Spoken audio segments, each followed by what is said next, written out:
So hi guys, so today we want to talk about training styles, really, different ones that apply to different people, and really just kind of trying to answer the question, what is applicable to you and what you can take away from kind of other different training. It's a minefield, isn't it? I think you see a lot out there, and then maybe even do some research into, or maybe not research, seeing your athlete, see Cristiano Ronaldo's training plan. What's he doing? Oh, maybe he's in that shape because he's using whatever bit of kit, whatever training ab thing that he used to. Oh god, exactly that. So you can definitely get abs by not using those little abs.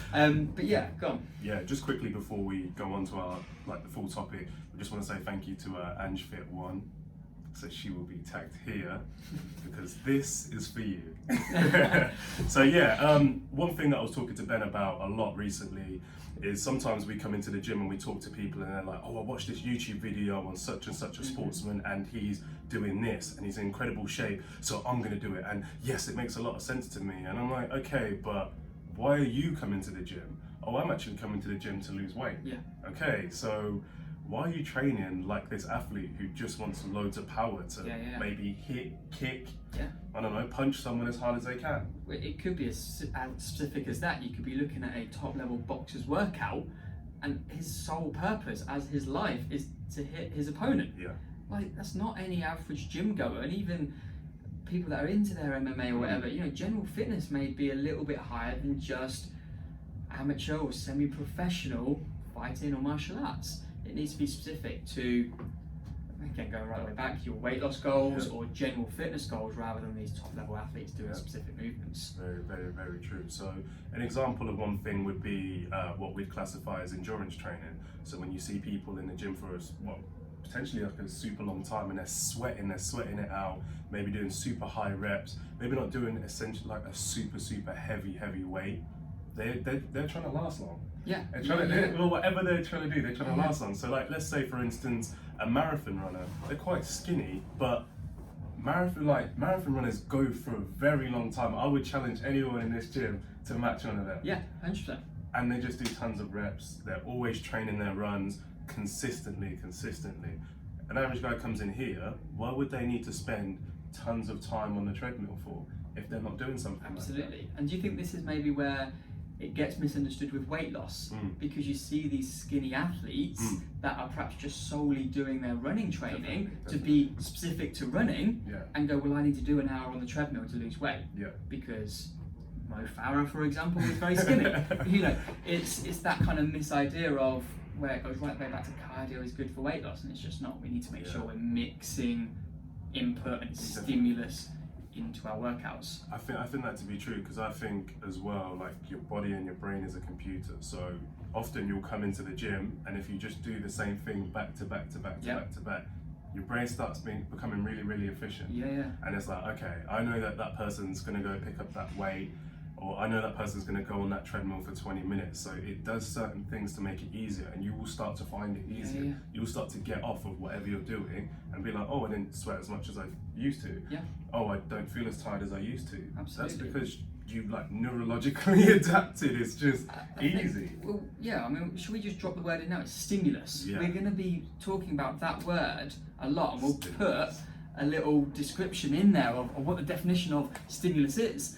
And if you keep putting the same stimulus into your body, your body's going to go, okay, cool, that's fine now. I've built up the capacity to deal with that stimulus. And as a marathon runner, they had to run their first 5K at one point. Definitely. So that was their first initial stimulus. And you can go down the line of genetics, and they're genetically better at developing. But if we're doing the same weight, same chest press every single time, it's going to get easier and easier and easier. It's true. It's like the coffee argument, isn't it? At first when you drink coffee, you feel like you're buzzing, but then as people go along and they start to rely on coffee and they drink more and more of it, they no longer change. Absolutely. It's almost like your tolerance has just kind of dulled. Well, sorry, no, it's increased. You've got super high tolerance. Yes, absolutely. So I guess as well, when it comes to endurance, people who are looking to maybe add on muscle, that may not be the best thing for you. There may be other styles of training like hypertrophy, for instance. Absolutely. Hypertrophy. Hypertrophy. It just comes up. It just comes out easier. I can't even say it. Just hypertrophy. It just comes out easier. It comes out. Okay, you say whatever you want to say when it's that. Well, okay, all right, okay. So hypertrophy. That means that Ben's gonna take it because I always pronounce it wrong. It's okay. Oh, thank you very much. So yeah, it's basically building your muscle, isn't it? Yeah. It's training geared to build muscle. Yeah. So you'd call that bodybuilding. And I think a lot of people would be working in the rep ranges that are traditionally inclined to build muscle. Yeah. But I think more and more recently there's been a lot of research to show that it doesn't have to just be the 4 or 5 sets of 10 to 12 reps on a specific muscle group. So going in, and we said about the endurance athletes or even the guys that just aren't suited for that and want to go heavier, shorter reps but much heavier with weight, if over the course of your workout it's still the same amount of weight overall that you've pushed, I think you're in a good place there. So kind of calling it muscular endurance or hypertrophy or muscular strength, I would almost want to argue that's kind of old school now. Oh, okay, yeah. And we want to, as beginners coming into the gym, understand where you're at in that line. So yeah, definitely if you're training 5 sets of 5 reps, the weight has to step up considerably. Of course, right, yeah. Because you're only working for a short period of time. I'm going to throw out another word: progressive overload. He said it. So PO. Exactly that. So, but then if you're doing 3 sets of 15 reps, all of a sudden you've doubled your total rep range. So you've gone from 15 reps total, 3 lots of 5, to 3 lots of 15. That's 30 reps. It's very, very simple to see that the weight has to kind of balance somewhere to make sure the load is the same. And why I think sometimes going to things like legs, bums and tums classes and body pump classes would do some guys good. Because it's just an hour of lots of reps and small work and body weight stuff. Obviously body pump is light bars and dumbbells, but it's a lot lighter than what you would be on the gym floor. Nice. You would want to disagree a bit, or? No, I think when it comes to like classes as well, especially even mentioning classes, and I know a lot of members at our gym sometimes avoid classes, and this is just a little tangent that we're going to get straight back onto. Not that we go off no, tangents. not that we do that normally. But I think an important thing is that some people could actually use classes as an inspiration for their training. You know, even going and talking to the instructor after, and maybe even asking why they've done that, and even trying to figure out if that's in line with what they want to do outside of that class. Do you know what I mean? Like especially when it comes to like body pump is a cool way to kind of learn how to use more weighted movements on the gym floor, which you'll be surprised a lot of people in here don't feel comfortable doing that. Or you could also argue to up your intensity a bit. So how many times, certainly I'm guilty of this, you go and do an exercise, whatever it might be, and say I'm going to do 5 sets of that, I'm going to push hard, but you're resting for 3 minutes in between each set. In a class, it's part of that gym setup. You've got an instructor there telling you and encouraging you what to do. You're actually taking total control of how hard you're working, and there's nowhere for you to hide. You have to work hard, therefore upping that stimulus and upping that total method of how hard you're putting the body through. Definitely. I think one thing I just want to expand on, especially when it comes to when we're talking about training and really the whys of it, is like understanding why you're doing a certain movement. So if we just would throw it back to the whole sportsman stuff, and I was saying about, you know, with boxers, it's all about delivering the speed and the power of a punch. So you may see them do things differently. There was a guy on the gym floor I worked with earlier on this week or maybe last week, and he played rugby. So he was almost like skating across the running track, and he was jumping off of a box and throwing a ball to me. Now in a normal everyday life, when would a person do that? And so when I say understand why he's doing that, it's because it's very kind of relative to what he does out on the pitch. You know, he's going to be covering a lot of, I guess, well, I don't know if it's like yards or whatever like that. I don't know, but yards. He's doing very, very functional movements and very, very power-based movements because that's what he needs to bring to each game. And was he managing his rest time and recovery rates? Everything was very strict in terms of, I mean, we're going to have rugby players watching this. They know how the game works. Seriously. It's going to be very much, we've all just probably seen the World Cup final. Like, it's very much, right, sharp movement. Oh, I get to stand here now because the ball's moved over there. Yeah. But it could quickly come back here and I have to be 100 mile an hour and have that power to either pass along, pass off, run into a guy that's equally as weighed as I am, and keep that intensity up. Yeah, most definitely. And that's the thing for myself. It's like you see this on the gym floor and you're like, whoa, that's so different. That's so cool. Yeah. And then you go to try it and you've already just said there's so many other variables to it. The reason why he's doing that, the reason why he's resting, the reason why he's, I don't know, skating across the running track. There's all reasons for that. And we need to make sure that we find those reasons within our training too. Absolutely. Is that fair to say? I would absolutely say that. And I also want to go, because we wouldn't want to kind of say absolutes, like generally speaking, people are missing out on so much benefit. I think the biggest thing that probably the majority of people I see on the gym floor would be working on is they miss the strength-based work. We sort of touched on it already there.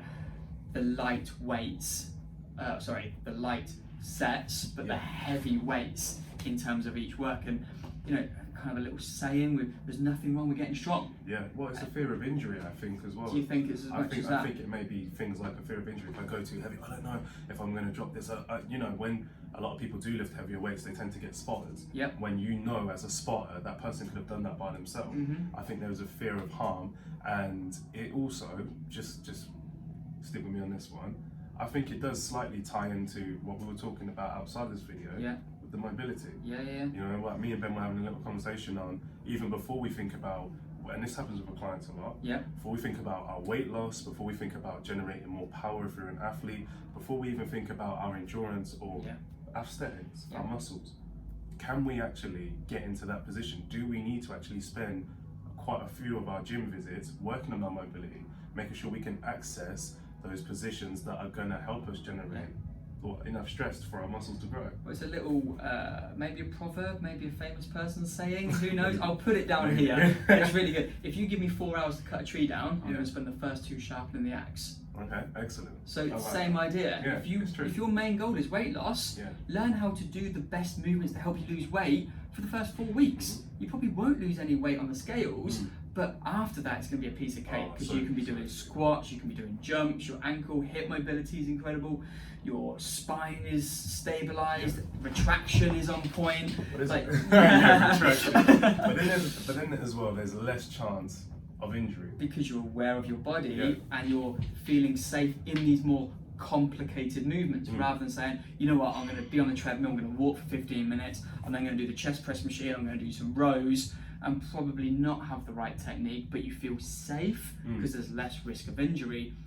But if you are getting strong and you are spending the time, there's less risk of injury being strong. Definitely. So if you kind of swing the other way and spend the time, invest the time in getting stronger, you can get better. So sharpen that axe. Sharpen that axe. You don't always have to lift weights or run on treadmills to really be training, right? 100%. And that's something to take away. We said, we talk about different training styles.